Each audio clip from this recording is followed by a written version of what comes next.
ஆன்மீகம் பிளஸ் நேயர்கள் அனைவருக்கும் ஜோதிட குருஜியின் இனிய வணக்கங்கள், வாழ்த்துக்கள், ஆசீர்வாதங்கள். எல்லோரும் எப்படி இருக்கீங்க? நல்லா இருக்கீங்களா? கண்டிப்பாக எல்லாரும் நல்லா இருக்கணுங்கிறது தான் எங்களோட விருப்பம்.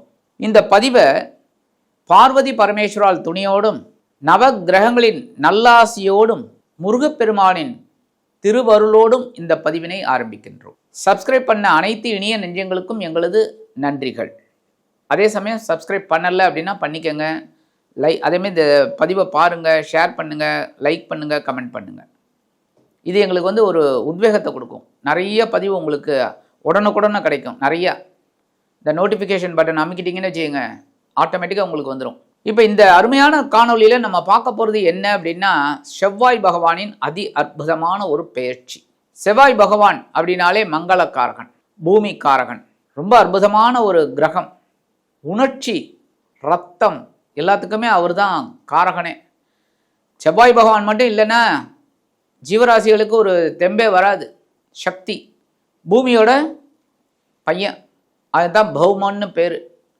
இந்த மங்களக்காரகன் செவ்வாய் பகவான். இந்த செவ்வாய் பகவான் இதுவரைக்கும் விருச்சிக ராசியில் அதிக அற்புதமாக ஆட்சி அமைச்சு சூப்பராக சஞ்சாரம் பண்ணிட்டு இருந்தவர் இப்போ எங்கே வரப்போறாருன்னா தனுசு ராசிக்கு வரப்போறார்.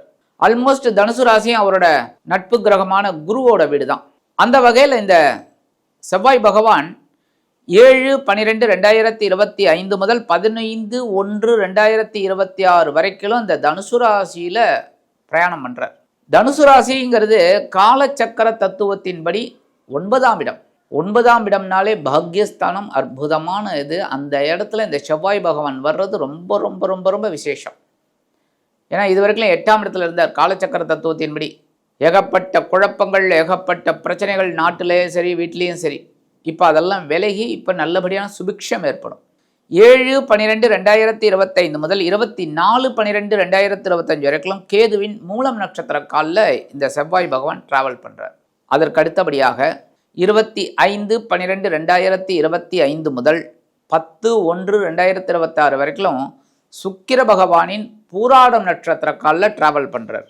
அதற்கு அடுத்தபடியாக 11/1/2026 முதல் 15/1/2026 வரைக்கும் சூரிய பகவானின் உத்திராடம் நட்சத்திர காலில் டிராவல் பண்ணுறார்.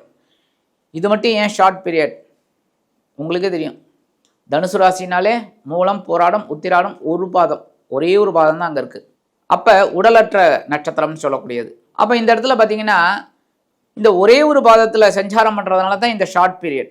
அந்த வகையில் இந்த தனுசு ராசியில் சஞ்சாரம் பண்ணுற இந்த செவ்வாய் பகவான் ஒவ்வொரு ராசிக்கும் என்னென்ன பலாபலன்களை கொடுக்க போறார் அப்படிங்கிறத பற்றி நம்ம இப்போ தெளிவாக பார்ப்போம். ஓம் வீரத்வஜாய வித்மகே விக்னஹஸ்தாய தீமகி தன்னோ பௌம பிரச்சோதயாத். பௌமன்னா ஏற்கனவே சொன்னேன், பூமியின் மைந்தன். இந்த பூமியின் மைந்தன் செவ்வாய் பகவான். ஸோ செவ்வாய் எங்கெல்லாம் ரொம்ப ரொம்ப நல்ல இடத்துல இருக்காங்க அவங்களுக்கு கண்டிப்பாக வீடு, மனை யோகம் எல்லாமே உண்டு. கண்டிப்பாக வீடு உண்டு. சாதாரணமாகவே இந்த செவ்வாய் நட்சத்திரம் அப்படின்னு அந்த இதில் பிறக்கிறாங்க பாருங்க, மிருகசிரிஷம், சித்திரை, அவிட்டம், மேக்சிமம் அவங்க சொந்த வீட்டில் இருப்பாங்க, இல்லை ஒரு காணி நிலமாவது இருக்கும் கண்டிப்பாக. அந்த வகையில் இந்த செவ்வாய் பகவான் தனுசு ராசியில் அமர்ந்து கொண்டு ஒவ்வொரு ராசிக்கும் என்னென்ன பலாபலன்களை கொடுக்க போறார் அப்படிங்கிறத பற்றி நம்ம இப்போ தெளிவாக பார்ப்போம். இந்த பதிவுக்கு போகலாமா? அன்பான தனுசு ராசி நேயர்களே, இந்த அருமையான காணொலியில் நம்ம பார்க்க போகிறது செவ்வாய் பகவானின் அதி அற்புதமான ஒரு சஞ்சார பயிற்சி. அற்புதம். ஏன்னா உங்களுக்கு இந்த செவ்வாய் பஞ்சமாதிபதி, விரையாதிபதி.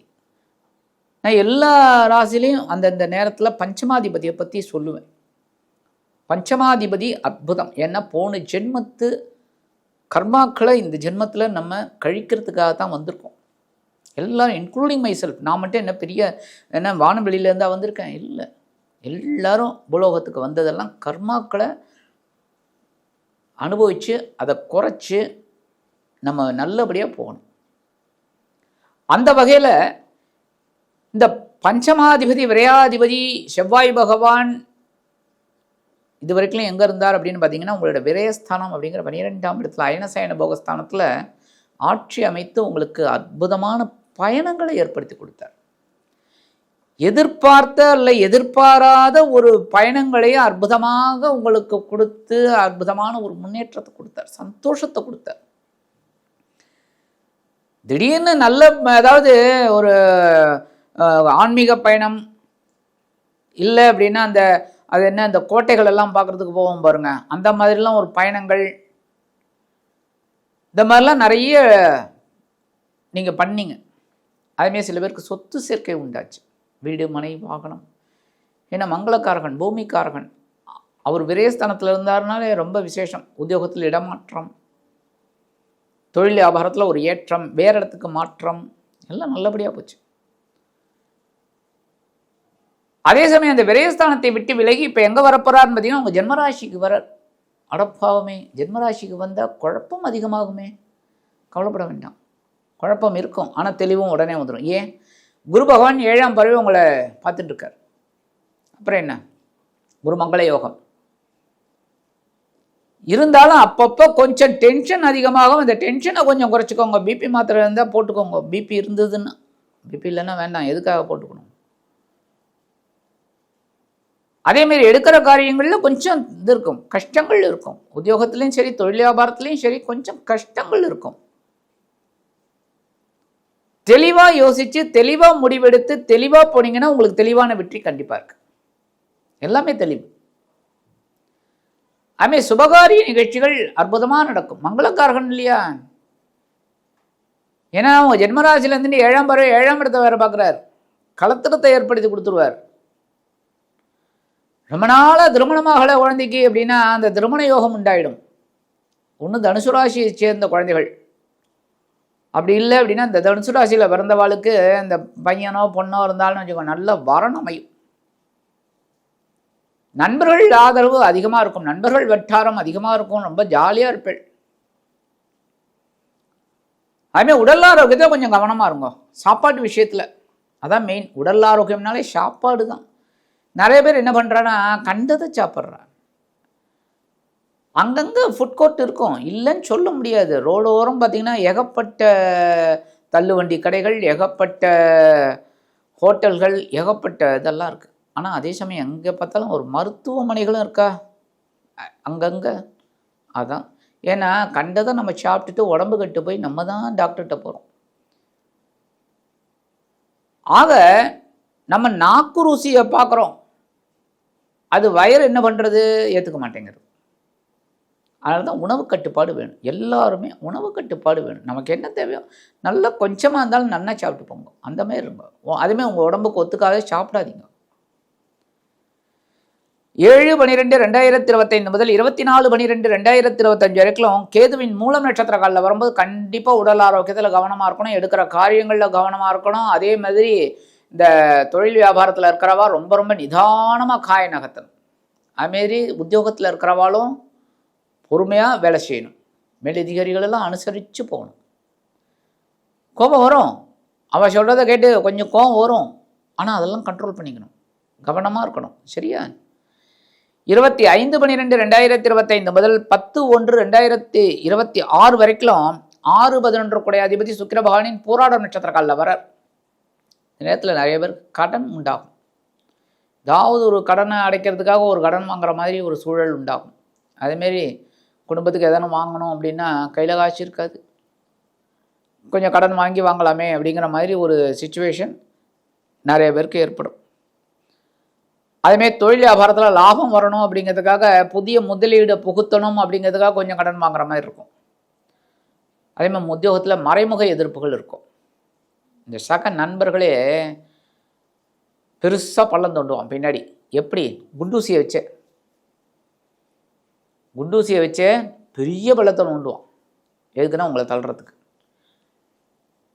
அப்போ நீங்கள் கவனமாக இருக்கணும், ஒவ்வொரு விஷயத்துலையும் கவனமாக இருக்கணும். உத்தியோகத்தில் எடுக்கிற காரியங்களில் கவனமாக இருக்கணும். இந்த நேரத்தில் எதிர்பாராத செலவு ஒன்று உங்களுக்கு வந்து சேரலாம். 11/1/2026 முதல் 15/1/2026 வரைக்கும் பாக்யாதிபதி சூரிய பகவானின் நட்சத்திர சாரமான உத்திராடம் நட்சத்திரத்தில் வரும்போது தந்தையாரின் மூலமாக நீங்கள் எதிர்பார்த்த சில காரியங்கள் அற்புதமாக நடக்கும். ஆனாலும் சில பேருக்கு பார்த்தீங்கன்னா தந்தையாரோட கருத்து வேறுபாடுகளும் இருக்கும். பட் அதெல்லாம் நீங்கள் பெருசாக மீன் பண்ண மாட்டீங்க. ஏன்னா உங்களுக்கு பாக்யாதிபதியே சூரிய பகவான் தான், அதெல்லாம் அனுசரித்து போயிடுவீங்க. இருந்தாலும் கொஞ்சம் கருத்து வேறுபாடுகள் இருக்கும். ஒவ்வொரு விஷயத்துலையும் தெளிவாக இருங்க. சரி, பரிகாரம் அப்படின்னு பார்த்தீங்கன்னா கண்டிப்பாக முருகப்பெருமானுக்கு நீங்கள் நெய் தீபம் ஏற்றி ஒரு அர்ச்சனை பண்ணிட்டு வாங்க. செவ்வாய்க்கிழமை இன்னும் மிஞ்சி மிஞ்சி போனால் ஒரு கொஞ்சம் செவ்வாய்க்கிழமை தான் வரும். அற்புதமான ஒரு முன்னேற்றம் உங்களுக்கு கண்டிப்பாக கிடைக்கும். இந்த மங்களக்காரகன் உங்களுக்கு நிறைய நன்மைகளை செய்வார். ஆக இந்த சின்ன பரிகாரம் நீங்கள் பண்ணினாலே 5-12 குடைய அதிபதி செவ்வாய் பகவான் உங்களது ஜென்மராசியில் அமர்ந்தாலும் குருவின் பார்வையை பெற்று அதி அற்புதமான ஒரு உன்னதமான பலன்களை கண்டிப்பாக கொடுப்பார் என்று கூறி விடைபெறுகிறேன். நன்றி, வணக்கம். மீண்டும் ஒரு அருமையான பதிவில் நான் உங்களை மனப்பூர்வமாக சந்திக்கிறேன். வாழ்த்துக்கள். வாழ்க வளமுடன்.